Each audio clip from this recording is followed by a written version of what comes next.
The spider bugs of the Metro are a devious creature that is going to make me uncomfortable the entire time I am talking about them. In the immortalized words of Damon Baird, hate corpses. All the legs. Freaks me out. Well, you see, that's because humans are hardwired to react to things that scuttle and... Okay, I'll shut up now. So basically, all my wires are going to be firing at this point. I wouldn't call it an outright phobia, but definitely something that makes my skin crawl. So with that set up, let's dive deep underground into the caverns and figure out what nightmare fuels actually are. Kicking off the human creation versus previous existence argument, Artyom has been noted as believing that the creatures popped up after the apocalypse not because they were created by humans, but because they could sense that humanity was weak, and the time to attack apparently was now. Now, I don't want to disagree with a guy actually living in post-apocalyptic Moscow, but I'm gonna have to disagree with a guy living in post-apocalyptic Moscow. I believe that they were inadvertently created by humans, and we are, as always, the masters of our own downfall. But before revealing what I found that might actually shed some light on that, get it? Let's first discover its morphology and really what its hunting behaviors and diet to see what kind of beasts we're actually going to be working with. The spider bugs are a creature who clings to the darkest areas of the Metro where light has never touched. They fill the surrounding area with webs and eggs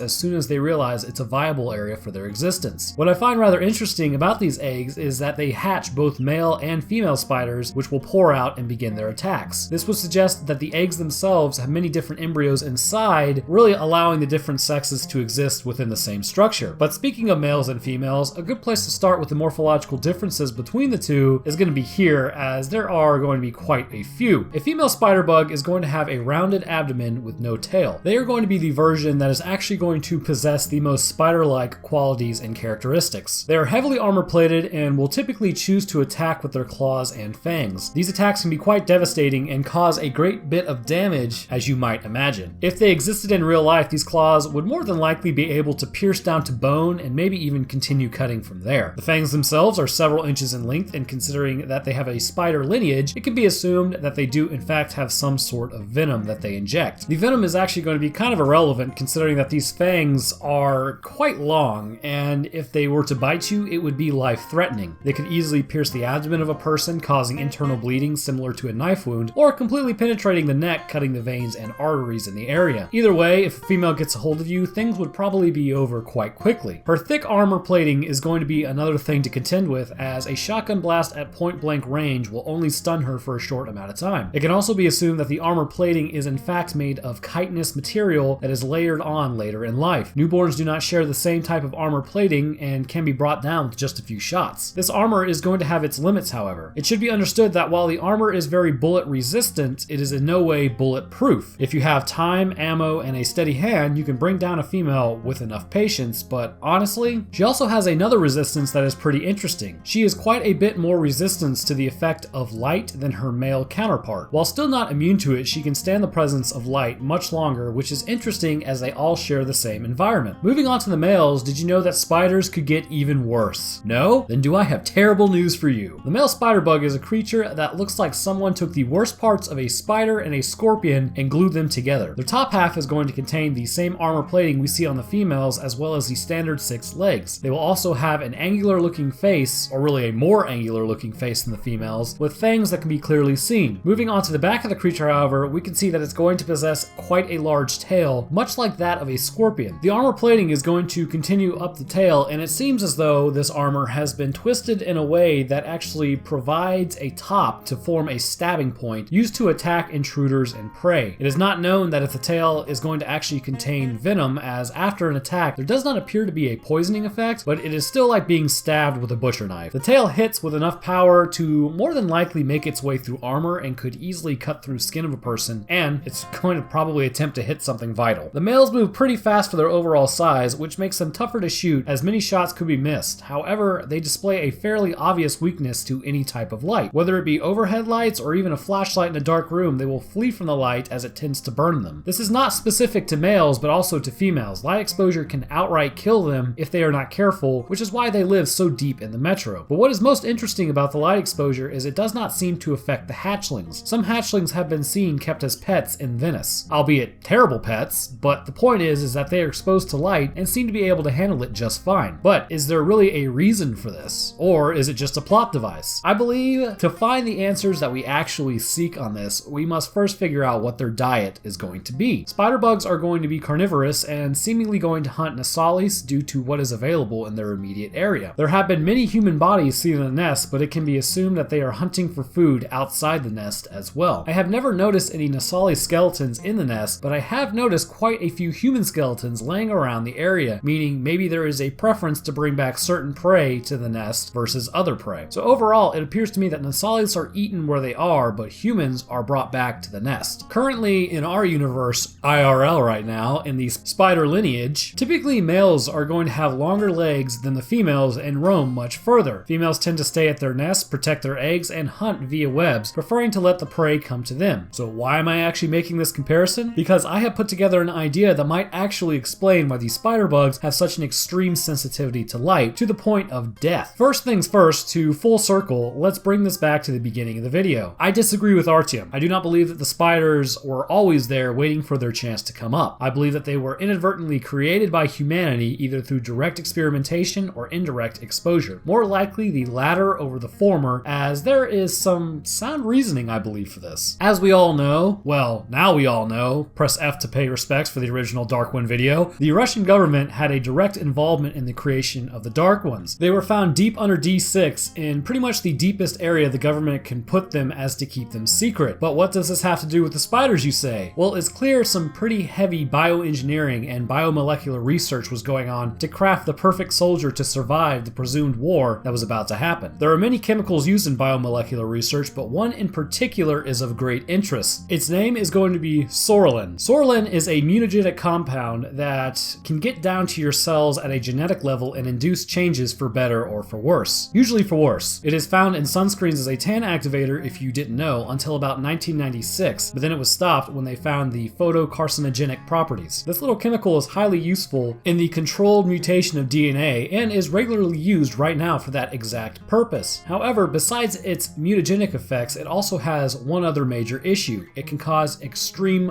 phototoxicity. If you aren't sure what that is, basically it's when you become exposed to sunlight, you begin to experience pain and blistering. This will eventually lead to cell death or apoptosis, really of whatever was exposed to the light. So here's my hypothesis. During the events of the Dark One's creation, some heavy use of Psoralen was going on, and that more than likely led to a multitude of other cascading chemical effects and other chemicals being used. After the bombs fell on Moscow, D6 was obviously shut down, and more than likely they would have had vats of this chemicals contained within it. Over time, however, it can be imagined that these vats began to leak these chemicals into the surrounding area. Upon entering groundwater, they would have become much further reaching, but for the most part, to those located under the ground. And who is digging through the ground and existing in underground caverns with lots of groundwater? The Nassalis. The Nassalis would be hunted by the male spider bugs and eaten on sight. This would introduce these chemicals into them at a much greater dosage and induce these changes. Everything trickles down the line, but why would the females be more resistant to the light? While I do believe that they do have their fair share of Nassalis to eat, they also appear to eat human corpses more so than Nassalis, thus lowering their overall exposure to the chemical. It is still in their system, but in lower quantities, allowing them to experience less phototoxicity. And the hatchlings? Why would they be able to live in the light? Because they only eat human corpses from the nests. They do not get the large doses that the adults are going to get and are able to exist in tanks in broad daylight, albeit they are still quite aggressive. And if you don't think that this holds any kind of weight to it and it's just a harebrained idea, there are actually going to be normal spiders still on the surface existing day to day. So how does this all work? Basically, whatever was located underground deep enough, such as spiders and moles and shrews, they were exposed to these chemicals which induced the changes, making the spiders in particular much more sensitive to light. So sensitive, in fact, that they can be outright killed by just pointing a flashlight at them for long enough. It is also possible that the spiders that frequent these hunting spots are picking up the chemical in the water supply, adding further to their exposure. This would also kind of explain their overall size. The spiders could have gotten larger either by induced radiation or Psoralen causing these effects and mutations. But why aren't the Nassalis affected? That might be a video for another day, because there are a few reasons as to why they might not be, or they actually already are, which I think they probably already are. Overall, the spider bug is going to be an armor-plated, mutated spider containing a scorpion tail if male and none if female. I would put at their height ranging from from anywhere from 2.5 feet to 3.5 feet tall, or 0.762 to 1.069 meters tall. Their weight would probably be that of a large dog and weigh in a range of 50 to 70 pounds, which comes out to be 22.68 to 31.75 kilograms. Not too heavy to throw off you as long as you watch out for the fangs and claws. But if this thing manages to knock you down, they will probably just game end you on the spot. There you have it, the lore and morphology as well as the hypothesized weakness to light. Disagree or think it's a cool idea? Let me know down in the comments. This one took a lot of research and backtracking to find all the pieces of how this might fit, because simply growing up in the dark didn't really do it for me, and that's not going to really induce changes that will literally make you burn in the light. And one of the things that I know people are going to say is, well, they live in the dark, so light might burn them. And if they were albino, I could probably see that being a possibility, as they would lack melanin, but their armor plating and skin does appear to be browns and greens, which suggests that there is some melanin in their skin and armor plating. So burning like that would not exist simply because they live in the dark. But that's what makes the most sense to me. Anyhow, I hope you guys enjoyed the videos. If you are new, please give it a sub, as I have way more videos coming out and I don't intend on stopping anytime soon. If you're already subbed, then as always, please leave a like, as it helps my video get out there. I will drop my Twitter and Discord links in the description, as well as my Patreon if you would like to support the channel. And speaking of patrons, I would like to thank mine. Our scientists are going to be Layla Alizarin, and then we have Bowen Goodwin. Next up, our residents are Richard Muhlenberg and Evan Osborne. Holding their PhD in genetics, we have A. Laurentis, Andrew Lawson, Divine Whisper, John Russo, Laffy No Skill, and Steve N. With their masters in biology, we have Adam Hartswick, Brian H. Briggs, Cameron Smith, Javier D. Rodriguez, Scott Grant, and the Otterman. And last but not least, we have our bachelors in morphological sciences, which are going to be Ahigao Comics, Alex the Gun Guy, Average Soul, Dustin Ellis, Eric Scott Gillies, Jims, Joseph Radical, and Professor Binnops. Thank you guys for your support. So that is going to do it for me. I hope everyone enjoyed, and I will see y'all in the next one.